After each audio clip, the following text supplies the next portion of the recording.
अस्सलामुअलैकुम, नमस्ते एवरीवन। आज है हमारे स्कूल में पेरेंट्स टीचर मीटिंग। ये देखिए मैंने पीटीएम के लिए स्पेशल बोर्ड डेकोरेट किया है क्योंकि मेरे लिए पीटीएम सिर्फ मीटिंग नहीं, एक रिस्पॉन्सिबिलिटी है।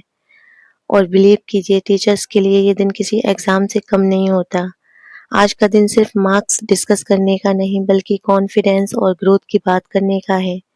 पीटीएम के दिन हम टीचर्स का भी मिनी मीटिंग हो जाता है, कौन किस बच्चे की कंप्लेंट करेगा और कौन सिर्फ तारीफ।